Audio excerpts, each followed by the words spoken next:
He was marching fast straight at us. And, he had his eyes locked on my son.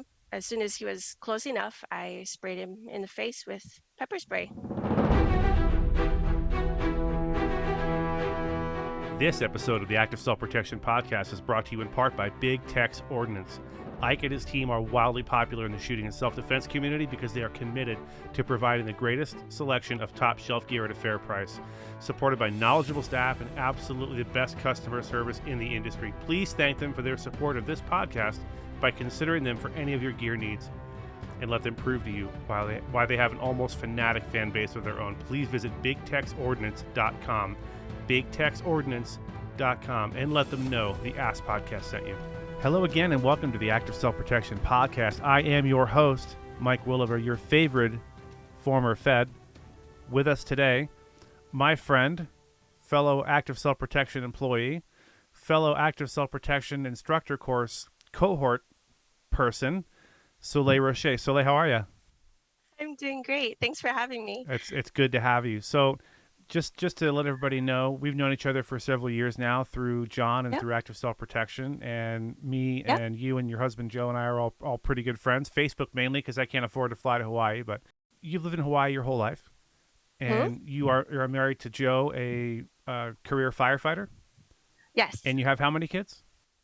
3 kids, 2 boys and a girl, 19, 14, and 5. And you guys are pretty active in your community. You guys are churchgoers. You guys both play in the praise team at church or worship team at church? Yes. Joe plays guitar mainly, and I am but I'm one of the church's bassists. And you guys can both sing your butts off. I've seen that firsthand. So today we're going to discuss a number of things, but not the least of which is at least one incident where you were carrying pepper spray, OC spray, palm spray, which is a sponsor, full disclosure, but that's what she was carrying, so it doesn't matter. And you were able to use it once by deploying it and once without having to use it to defend yourself and your family, which is really cool. Yes. So before we get to that, you've been a Second Amendment supporter for as long as you can remember, and your family is pretty active in the community as far as that goes as well. You want to tell us about that? Right now, I am involved with an organization here called Hawaii Firearms Coalition. They are very active in, the legislative side of things and, passing laws and getting in front of our legislators' faces and telling them, what we want to see done and stuff. They have several lawsuits filed against the state. I'm involved in one of those. I'm listed as one of the people that are suing the state to raise the magazine ban. Here in Hawaii right now, we're limited to 10 rounds per magazine. My son is also involved with another case to raise the age limit here to purchase a firearm to lower the age limit. Right. That's what I meant to say. From 21 to 18. You have a maximum capacity for handgun magazines of 10 rounds, which, I mean, I don't know. I've never understood for the life of me what difference they think that's going to make. I don't know about you. I can do an emergency reload at slide lock in about 1.1 seconds. So I could just change magazines all day if that's a silly law. And it's same thing in New York. I'll be talking to another cohort member, Lisa Ludwig, at some point about that. That's the same thing she's dealing with in New York. Tell the people who may not know generally what's the state of the Second Amendment in the state of Hawaii. It seems like it's not a very pro 2A state. The state government and your federal representatives not gun nuts? They are not at all. It is extremely hard to even register. You have to register your firearms. You have to get a permit and everything. I recently acquired a rifle, and because of COVID, they set up all these different measures. It took me, I would think, almost 9 months to even get an appointment to register my rifle. What kind of rifle did you purchase? It is a Lone Star Armory TX15. It is beautiful. Is it? I hope it's not scary looking. It kind of is, but it's blue, so that softens it out. Oh, very well. That's very calming, very reassuring. A blue rifle, I like it. Yeah. You guys are making an effort to get rid of the silly really arbitrary 10-round magazine limit, and your son is a party to a lawsuit to lower the age from 21 to 18. Does that to purchase any firearm, or just a handgun, or what? For the magazine limit, that's just for handguns. Right. And for purchasing firearms, that's for any Okay. firearm. Because I know in Arizona, I think if you're 18, you can purchase a long gun, a shotgun, or a rifle. You have to be 21 to purchase a handgun. Again, I have no idea why that. It seems very arbitrary and capricious to me. Yeah, But uh, right. oh, go ahead. I also wanted to mention concealed carry is not even a thing here. On paper, it is, but it's like a de facto gun ban here because uh, concealed carry licenses are issued at the discretion of the police chief, and they just don't issue them at all. In Hawaii, you guys, the law enforcement setup is there just kind of one law enforcement agency? Is it the Hawaii police, or how does that work? Is it individual cities? Is there a state police? Do you know? City and County of Honolulu has their own police department, Okay. um, and I'm not sure exactly off the top of my head what the other counties are called, but I know Maui County has their own. Yeah, they're all broken up into different counties, as far as I know. So I'm not. it's a police chief that allows you, deigns to allow you to carry a firearm concealed. Yes, And do you know what? Do they have anything written down as far as to what qualifies you in their eyes to carry a gun? Is there a standard, or is it just they decide and you better like it or whatever? not at all. It's very vague. The law is written very vaguely so that they can interpret it however they like. Hmm. It's the same with like the knife laws. It's written very, very vague on purpose so that, they can just throw whatever they want and lump it all together and be like, nope, you can't do that. With such effective leadership in Hawaii, since no bad guys can get a gun or a knife, there must be zero crime, right? I mean, there's no Right. crimes going on. That's how it works, right? So you feel safe just That's walking what I down the thought. street unarmed all day long. Or wait, or is it the opposite of that? Yeah. Is it the opposite of that? I don't know. I've never been to It's Hawaii. kind of the opposite, to be honest. Crime here has actually been noticeably increasing lately. There's a lot more burglaries, a lot more just street crime going on. Yeah, it's not good. This episode of the Active Self Protection Podcast is not brought to you by the Hawaii Tourism Board.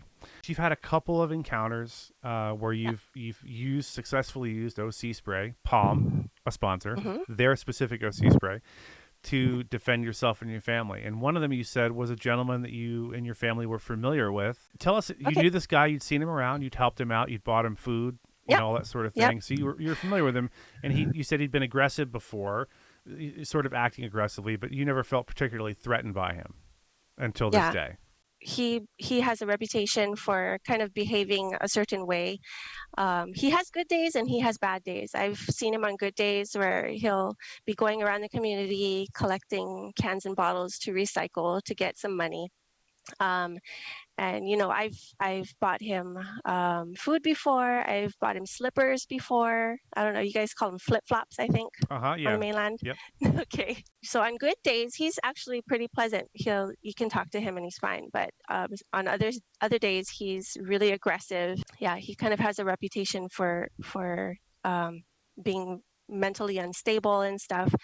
And so on this particular day that I had to spray him with palm pepper spray. Um, I was at a church event with my son and my friend's daughter. We were walking around the community handing out flyers for this church event that we were at. And we were walking down the road and he was off in the corner of this parking lot. And he was having a bad day that day. He was, just yelling and screaming and swearing and, punching at the wind, just behaving very aggressively. I found out later that he was extra upset that particular day because the police had to confiscate his bike. I'm not sure why. I never found out why, but I found out after the event that that's why he was particularly upset that day. Me, my son, and my friend's daughter, who was 5 at the time, we were walking down this street, handing out flyers to people to invite them to this event at our church. and he was off in the corner of the parking lot of a nearby business. And because he was behaving like that, of course, I told the kids we're not going to give him a flyer. We'll just keep on walking. And we did.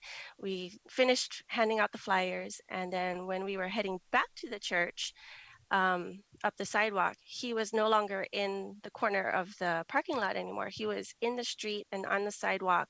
He was, screaming at people walking by. He was hitting cars as they passed by and challenging people on the sidewalk to fight and everything. Just Have you or anyone you know ever called the police to help deal with this individual? And if so, how did it go? And did it occur to you to call the police that day, or did you think that it wouldn't get a good response? I didn't bother just because I know he's a regular in the community. My husband's a firefighter, and he's responded to calls with this particular man, and it's always the same thing over and over. And I didn't want to trouble them with having to deal with him. I was just going to try and avoid him. Right. So, in order to get back to the church, we had to go up this road. There's no other way to get back to our church. Okay. We couldn't take another street or anything. So I told the kids we were going to cross the street and get back to the church on the other side of the street away from him. So we were waiting for a break in traffic in order to cross the street. And so back up, before we decided to cross the street, I had told my son to take out his pepper spray and just have it in his hand, because I regularly do that anytime I sense that there's anything, that there might be any trouble. I just put it in my hand, if I'm Sure. loading groceries or if I'm walking my dog.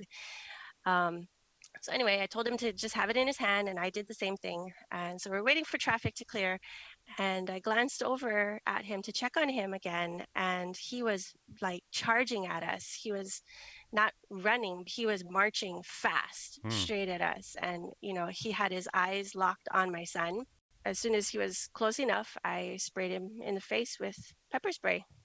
How much of a spray would you say you gave him if you had to characterize it? About a 2-second shot. I did like a zigzag right across his face for about 2 seconds or so. I know from experience that some people, the minute it touches their face, they're done. They're out of the fight. They can't do anything. Other people I've seen be mildly amused by it and continue to fight. I've seen people kind of go, that was interesting, and then they're able to keep fighting. So what happened with this individual? So he literally stopped in his tracks. Like, he didn't even take another step forward. He stopped, and immediately his hands went to his face, and he turned away from us and was trying to wipe it off, because I'm pretty sure he didn't know what in the world it was. Right. Um, so he started stumbling away and trying to wipe it off, and he was still, screaming and stuff, but he wasn't approaching us aggressively anymore, which was what I wanted. Yeah. So it accomplished my goal. So I didn't spray him more or do anything else to him. So once this was all over, did he leave the area? Did he walk around in circles, rubbing his eyes and muttering, or what did he do? He stumbled around for a bit, and made his way back to that parking lot where we originally saw him, because that's where he had his like cart and his bags and everything. So it took him a while because he couldn't see anything, but he stumbled back to his stuff and then stumbled across the street. Amazingly didn't get hit by traffic. Um, and while he was stumbling away, I started recording on my phone just in case he came back toward us. Right. And then we called 911 just to let them know what was going on. Um, and then we waited there until a cop arrived. Um, and then once the police arrived, and he had stumbled across the street, so he was far, far away from us. I told my son to take my friend's daughter back to her at the church. And then I stuck around, and I filled out like a police report, Okay. like not a police report, I did a statement, and decided not to press charges because he didn't harm us or anything. Right. Okay. When the police arrived, what was their kind Mhm. of general demeanor? Were they like, "Hey, why is this person using pepper spray?" Or were they like, "Oh, okay, cool, you defended yourself?" Or what was their general disposition when they were dealing with you? Well, when I initially called 911, as soon as I started describing him, because remember I mentioned that he's kind of a regular, Right. as soon as I described them, they knew exactly who I was talking about. Okay. And so when the cops arrived, they knew why I'd probably sprayed him. Um, and so they just asked me, they were real cool about it. They were real calm. They weren't like, why did you spray him? What went on? They were just like, can you fill this out? And, just try to give as much detail as you can. And they asked about what pepper spray I used just because they were curious. And I told them how far away he was when I sprayed him. And they're like, wow, ours doesn't spray that far. What kind Wow. do you have? Very nice. All right, Palm. There you go. There's your advertisement for today. Yeah, I gotta say, any OC spray that works as quickly as you described is worth its weight in gold because I mean Yes. that kind of immediate shutdown is exactly what you're hoping for in that situation. Because a few more steps and Yes. he's on top of you and your son, so that would be suboptimal.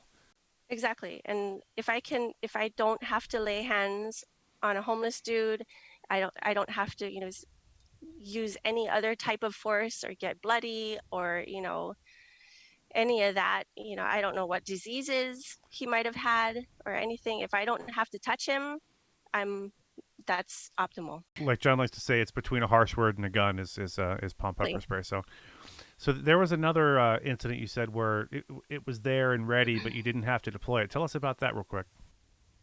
That one was really interesting. I dropped my son off at work one day, and the next parking lot over, I had left his parking lot, and I was, just waiting at the stoplight, and I looked over in the next parking lot, and there were these two women. It looked like they were in a fight, but it looked very one-sided. Like it was just one lady beating up the other lady, and the other lady wasn't fighting back at all. Right. Like she was just defending herself and, trying to shield herself from blows and bites and everything, but she wasn't fighting back. I immediately decided to at least go and see what was going on and call 911. So I parked my truck in the next parking lot over and walked back and grabbed my purse because I always have a first aid kit, trauma medical, all that in my purse Right. that I keep with me all the time. So I grabbed my purse and I took out my pepper spray and started making my way back to where they were. And so I literally just ran up on them and, shouted for the one lady to get off the other lady. And the woman that was being beat up was immediately like, no, don't touch her, don't hurt her, she's autistic. And so like I was just ready to just jump in and, jump on this one lady that was doing the beating All right. and, subdue her and stuff. But once I had some context, that changed everything. And so instead of pepper spraying her or laying hands on her physically to restrain her or anything, we were able to calm her. It took a while, but we were able to calm her down, kind of entice her with some snacks and drinks from a little shop that was on the corner.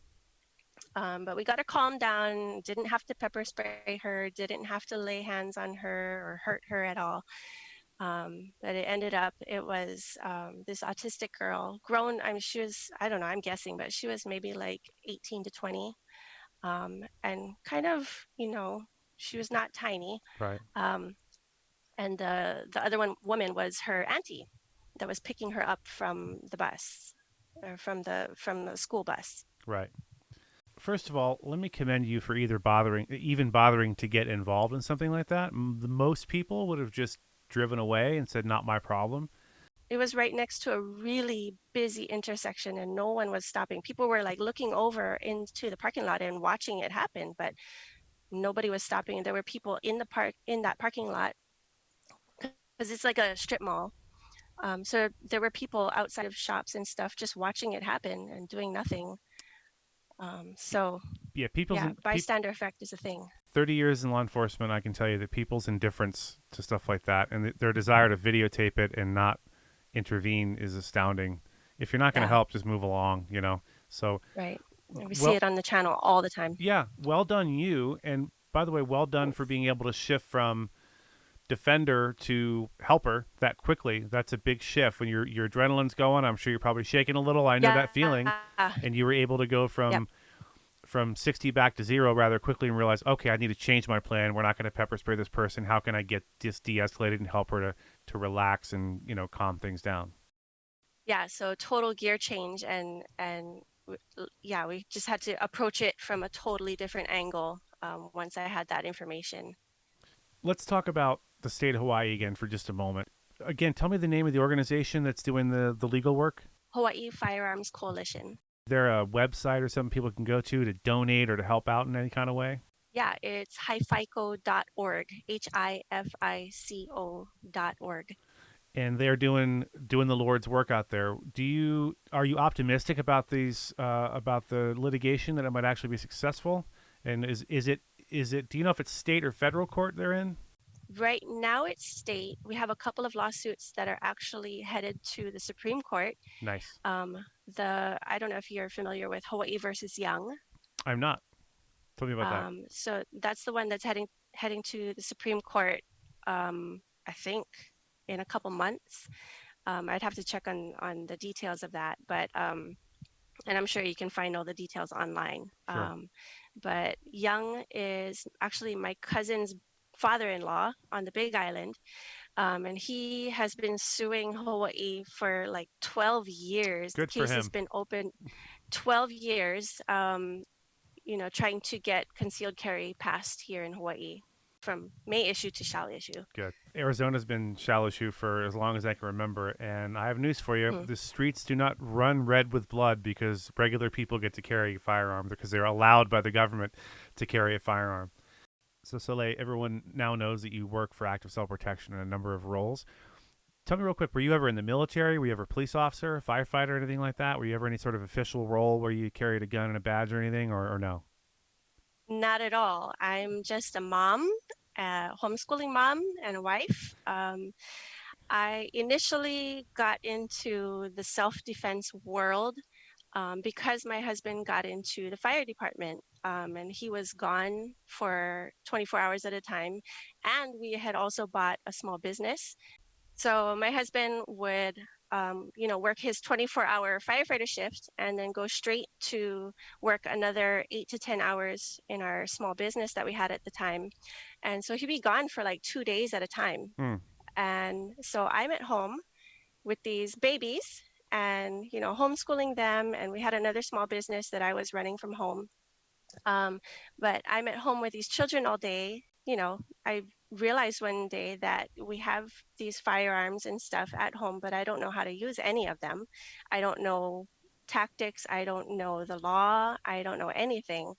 And so I realized that if anything was to happen, that I was going to be the one that was going to have to stand between my babies and evil.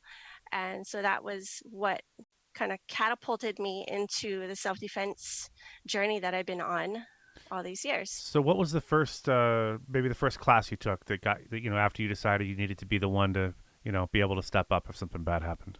So I had taken just a basic handgun class back in, I think it was like 2009. And then I also started taking some martial arts in 2009. Um, and got some empty-handed skills under my belt. And then I stumbled across Active Self-Protection, the Facebook page at the time. It wasn't a YouTube channel.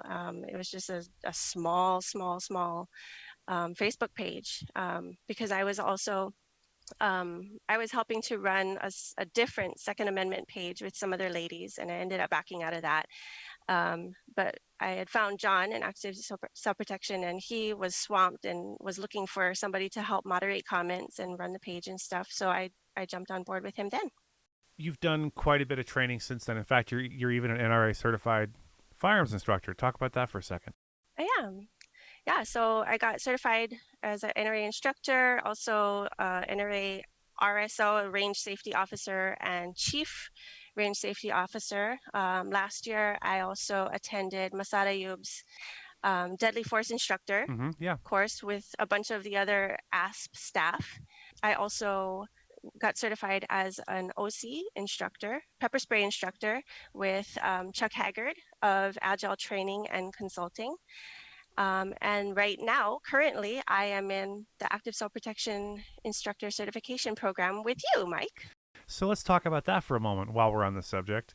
So why would someone like me with years of federal law enforcement experience and being an instructor, an active shooter, response guy, why would I need to go to some class with active self-protection? And you've been to the NRA class. You've been to Masada Ayoub's class. Why would you need some active self-protection class? Because I tell you, I went into it like, I have no idea what this class is, but if Samuel Middlebrook's running it, it's got to be good. If John Correa is telling me to take Right. it, it's got to be good. So I just jumped in and figured, well, we'll see what happens. And it's been phenomenal for me. Big thing for me, as you know, having been in the WebExes, is transitioning from being an LE or law enforcement firearms instructor to non-LE. It's going to be a huge. I've yet to teach a single non-cop, and I have a huge mountain to climb. I think because of the difference in the people coming to the class have different experience, different perspectives, different levels of training, and I'm not spoon-fed the curricula like I was, with my agency. Firearms are almost incidental to the Hmm. class. It's way more about Weird. how adults learn, how you can teach Yeah. the things they bring to the table. So how have you found the class so far from your perspective, being different from mine? Oh man, it is not what I was expecting at all Right. because it's a, you know, a firearms company's instructor certification program, but it, like you said, it's not really about firearms at all. It's about learning how to teach and taking a deep dive into how people learn so that you can instruct better. Because you enter the program, and one of the qualifications, one of the prerequisites is that you already know how to shoot. You already know how to, you've already been instructing a bit, but now they're going to teach you how to teach better. Right. So that's been the interesting thing for me. And it's like drinking from a water hose. I mean, Sam has from fire hose, Yeah. sorry. Um, Sam is just amazing at it, and I can't wait to see what's coming next. We have our in-person get together for the cohort happening next month, and it's going to be great. Yeah. I tell you, I'm almost as much as I'm enjoying the class, I'm almost more enjoying watching all of these really great instructors, our cohort fellows, getting so far out of their comfort zone, in some of these assignments. I won't give anything away in case any of the folks listening do want to take the class at some point, but I can't say enough about it. It actually has pointed out to me deficiencies that I didn't know I didn't know I had, and things that I didn't know I didn't know. I didn't know they were a Right. thing in the first place, if that makes any sense at all. Never No, been, yeah, yeah, like there's been several of the people in the program that have said, they've been teaching for years and years and years, right, and like I've heard it several times over and over. They're like, "Man, I wish I had this stuff when I started out." Like they envy the newer instructors because they're like, "Man, you are light years ahead of where I was when I started." So definitely, if you're thinking about the instructor certification program with ASP, do it. yeah. And I think, especially if you haven't been shooting or instructing that long, because it's just like anywhere else. Teaching a class full of people who are teachable and willing to learn and don't have a lot of sort of baggage to come with them is so much easier than teaching a bunch of people who have all these they're set in their ways and they have all these neural pathways dug already. So to undo that is sometimes harder. But if there's anyone that can do it, it's Samuel Middlebrooks. I'm a big fan, and I'm not just saying that because Samuel Middlebrook is helping me edit this episode. I'm saying because he's a great guy and we love him. Yeah, Sam's awesome. Let me ask you one more thing, and I asked this Mhm. of John the other day. If someone in your position, a mother, a protector of her family, finds herself in a position like you were in, you had to act really quickly, and they hear your voice in the back of their head at that moment when they're kind of, a little panicky and like, what's about to happen? What do you want them to hear you saying to them? Oh, you should have given me this question No, beforehand so I could no, have thought about it. because I exactly I want an organic answer. I want to know that person is there. They've got some crazy person rushing them. They got kids with them. They have to protect those kids. There's no one there in that moment to protect you. You're it. What do you want their mindset to be? I guess maybe is a better way to put it. Because for me, the first thing I'm thinking is no one's coming to save you. You have to deal with this now, and you have to get in the fight. You can't. You're not going to run away from this guy. You got a little kid with you. You're kind of in a bad spot. What do you want them to be thinking about and considering at that moment? Exactly that, what you just said. I would want them to be thinking that number one, they are worth defending, Right. that no one else is coming, that you need to deal with this problem. Even if there are other people around, you can't depend on someone else helping you. Yeah, Um, you can depend on them they might, videotaping you they getting might, beat up, but not so much helping right? you. They might not, but you can't take that risk. You need to get your hands dirty and settle the fact in your mind that you might get hurt. You'll probably get hurt, but um, that your life is worth defending, and your health and your livelihood, and being there for your children. Sam Middlebrook said it really good in a WebEx the other day that I was on with him. Um, that he carries a gun, you know, not to go hunt down bad guys or anything. Um, he didn't say that part per se, but he said that he carries a gun to protect his children's father and his wife's husband, I like that. and to be there for them. And that's what's important to him. And it's the same way for me, that I, got into martial arts and um, learning about guns and training and everything, not because I enjoy it or because I think guns are cool. The bottom line was that it was for my family, um, to protect them and to so that I can be there for them. Yeah, it's funny because I think people assume because you and I work for active self protection and we're in this sort of line of work that we're gun nuts and we're super we're looking for trouble or whatever. I got to be honest with you. I'm going to admit this to you and to our audience at the same time. I own one pistol. Mm-hmm. I might get one more. I own one Right. rifle and one shotgun. I don't Wow. begrudge anyone who has a huge gun collection. God bless you. Knock yourself out. It's just not my thing. I'm a people person, and Mm-hmm. the gun to me is a tool. As I'm sure to most people. I don't need a ton of them, but I Mm-hmm. know that no one's coming to protect me. No one's coming to save me in time. They say, when seconds matter, the police are only minutes away. It's not the police's Mm-hmm. fault they can't be everywhere at once, but the fact is you've got to be present. You've got to have the right attitude. You got to have the right skills, and you got to have a plan, as we like to say around here. And it sounds to me like you covered your ASP. You had the right attitude. You were aware of your surroundings. You weren't, your head wasn't buried in your phone. You realized what was going on around you. You had skills because you thought about this ahead of time. You trained in Right. martial arts. You trained with firearms, and you formulated a plan. You had a plan for when this happened. Okay, if this, then what? And you knew what to do. A lot of other people in your position would have been on the news for all the wrong reasons, but you weren't because you had a plan and you thought about it ahead of time. And I think you did a phenomenal job. I want to thank you and your family for the amazing work you're doing in Hawaii. Hawaii needs more people like you that care about the Second Amendment, that care about personal protection, that care about freedom. And God bless you, and thank you so much for being on the show today, Soleil. Thank you, Mike. All right, gang. Once again, we have with us our good friend of the channel. I'm going to start calling you a friend of the channel. That sounds very, very industry, very businessy. Friend of the channel, Stephen Katowski. Stephen is the founder of thereload.com and host of the weekly Reload podcast, and an all-around great guy. Stephen, thanks for being back with us, buddy. Hey, thank you. I like you too. This has been great so far. It's a budding bromance, ladies and gentlemen. You hear witness the genesis of this. It's happening before your very eyes or ears, as it were. Anyway, so Steve, we got a couple things I wanted to talk to you about this week. The first one involves, and I got to be honest, until you sent me the article, I'd never heard of a purchase permit for a firearm. Talk about shall not be infringed. That's the craziest thing I've heard of in my life. And I've been alive for 50 years. Evidently, there's a bill to get rid of what's called a firearms purchase permit in the state of North Carolina, and the governor there vetoed the entire bill, I believe, and there's probably not enough support or not enough votes in their legislature to override that veto. Is that correct? Tell us about that.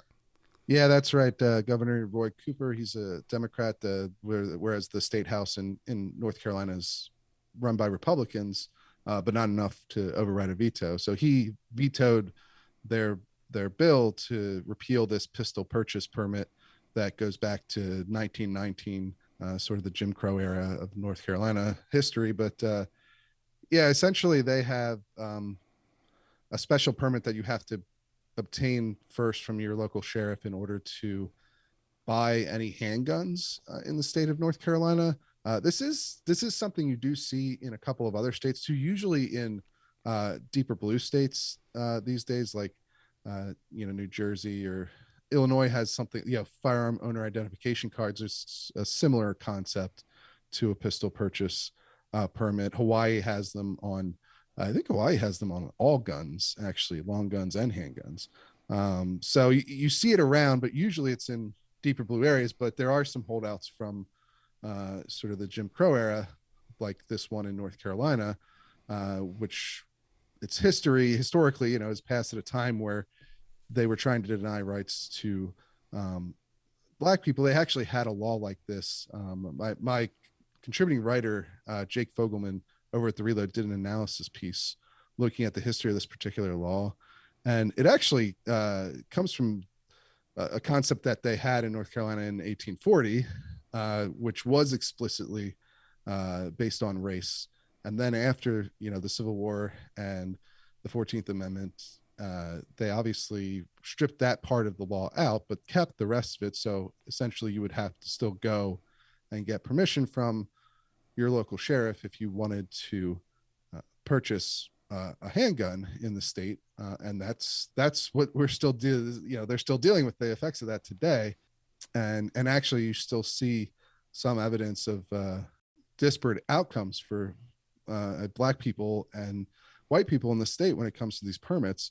Black people were 3 times more likely to be denied a permit, according to a law review published in the by the University of North Carolina. So this law has certainly a controversial history, but it's going to remain in place because a lot of the gun control supporters now, in modern day, believe that this is a policy that they want to see elsewhere, despite its obviously very dark history and how it came to be. I was reading the article on thereload.com about this veto of this bill, and I don't have it in front of me right now, I'm paraphrasing, but the governor, Roy Cooper, he said something to the effect of, this law has been proven to save lives. It's shown to save lives. I'm not going to get rid of this law. It saves lives. It's kind of like when you hear it's for the children from a politician. Look out, because they're trying to get you one way or the other. When they say it saves lives, it occurs to me that how do they quantify that? How do you quantify the idea that denying someone the ability to possess a gun is somehow reducing crime or making things safer or saving lives? I would argue that the right people with a firearm in the right place would save lives as well. So I don't know if you want to discuss that for a second. Yeah, certainly. I mean, he said, quote, gun permit laws reduce gun homicides and suicides and reduce the availability of guns for criminal activity. So this is the governor's justification for why he vetoed the bill. He didn't address, obviously, the racial implications that I just talked about earlier. But this is his argument, right? Like you just said. Now, I would say that I don't think it's clear that North Carolina's pistol purchase permit is reducing crime in any way. You'd have to look at the numbers, handgun related murders in North Carolina versus the numbers of handgun related murders in some of the bordering states that don't have these policies, like Virginia or South Carolina or Tennessee. And I don't believe that North Carolina has a much greater record on that front than the surrounding states do, who've gotten rid of these policies, in the years since Jim Crow. And so I think the governor's claim, he doesn't cite any evidence for this. He just kind of says it. Yeah, obviously. So it's dubious at best, I think, his argument that North Carolina's pistol purchase permit makes the state any safer than its neighbors who don't have this policy. Yeah, perhaps someone in the legislature in North Carolina who is pro Second Amendment might maybe commission a study to study that very claim, because I'm dubious about its veracity. I don't think, and even if it were true, how do you prove it? Another topic we wanted to talk about, and this one you had to explain to me because I'm not a smart man. The NRA, National Rifle Association, the embattled NRA, had their, I would call it like a corporate liability insurance, maybe, for lack of a better term. You probably have a more eloquent way to put it. Had Yeah, it directors and officers insurance. okay, and they had it. I guess, revoked or withdrawn by a pretty major, well-known insurance company. Yeah, it wasn't renewed by Lloyd's of London Okay. just this summer. Yeah. What does that tell us about Lloyd's of London? Is a pretty high-end insurance company.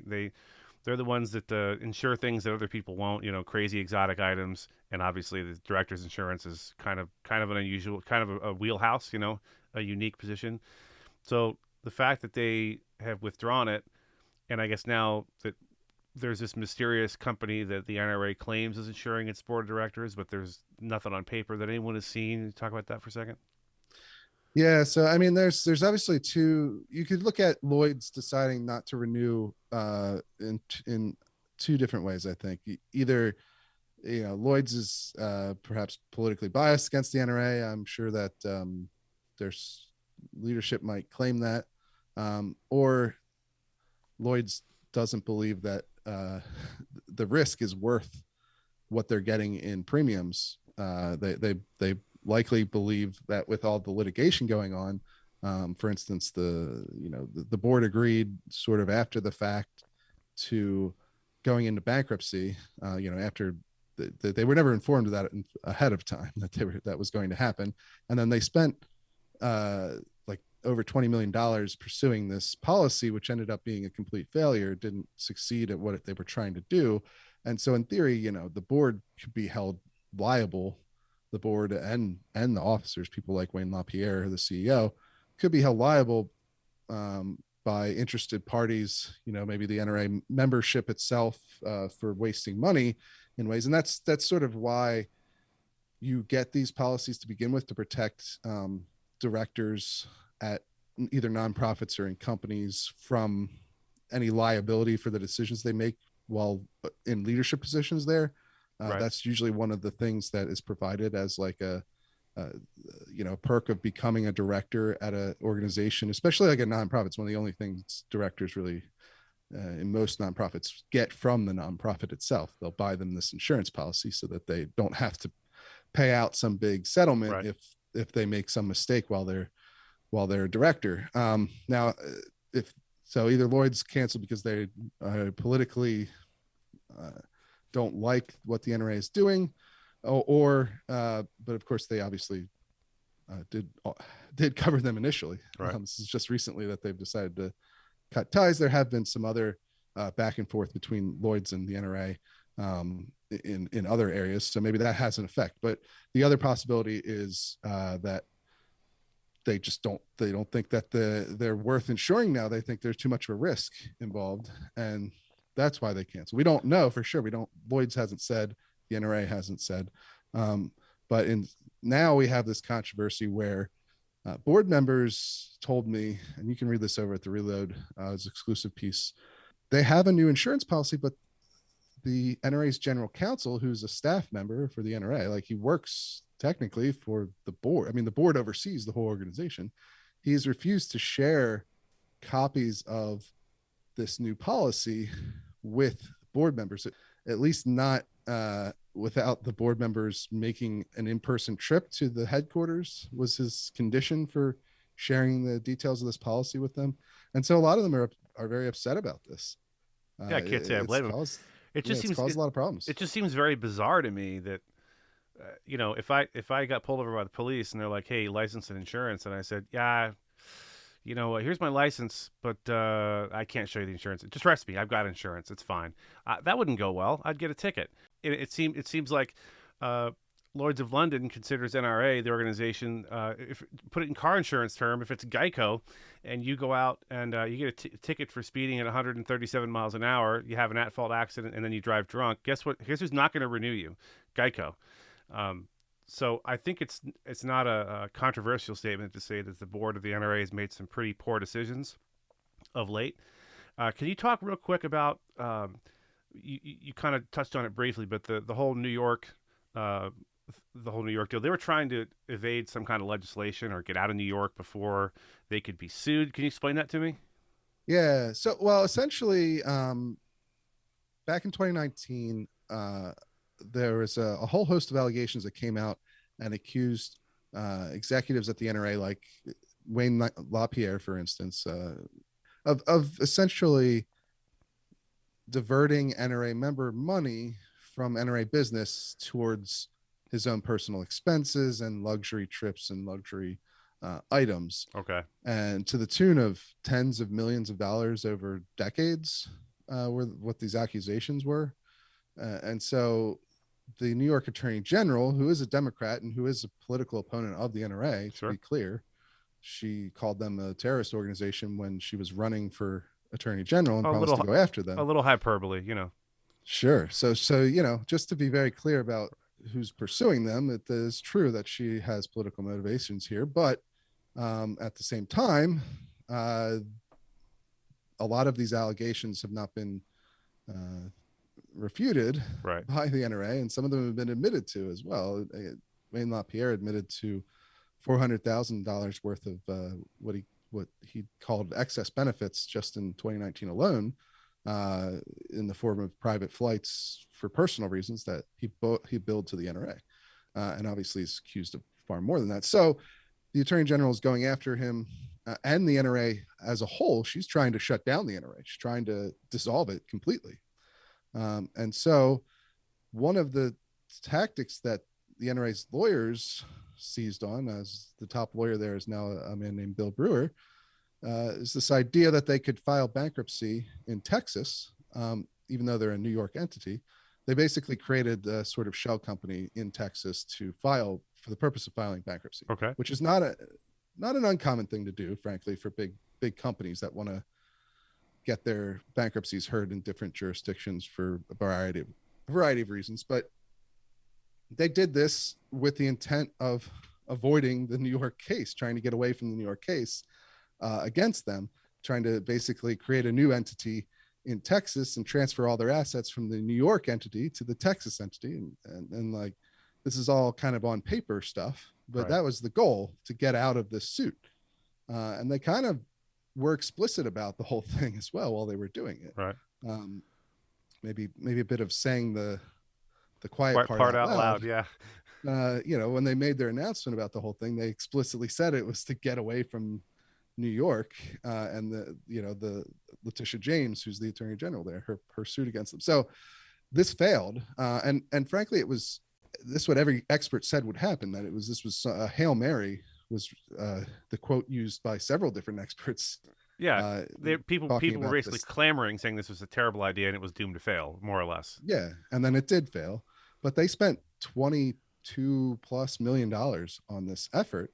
And so this is where something like this D&O insurance can come into play, because if you're a director who went along with this plan, did not oppose it, didn't do anything to try and stop it when it was happening, even though Wayne LaPierre filed bankruptcy without getting approval from the board first. They approved it retroactively. They were not told about it until after it happened.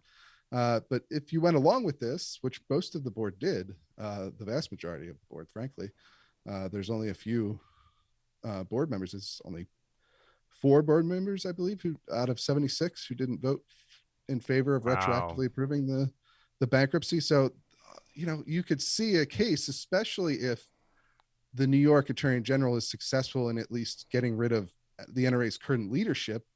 If new leadership comes into the NRA, they could make a case of going after the former directors, the people currently in charge, for their decision just in this bankruptcy case alone for $20 million, and they'd all be personally liable for that. Is my understanding, at least. And so that's where having this insurance policy is pretty important, because then at least the insurance policy would pay for some of that liability, instead of it all just falling on the individual board members themselves. And you've seen some people react after the fact to them losing that policy. You had a number of board members resign after that policy wasn't renewed, You had Ted Nugent resign, Susan Howard, some of the most famous board members, actually. Sure. Those two of them. So Susan Howard was on Dallas. Ted Nugent obviously is Ted Nugent's rock Ted star. Nugent. Yeah. Right. And you had Owen Buzz Mills retired. Owen Buzz Mills retired. Then he got reelected resigned. He resigned, got reelected.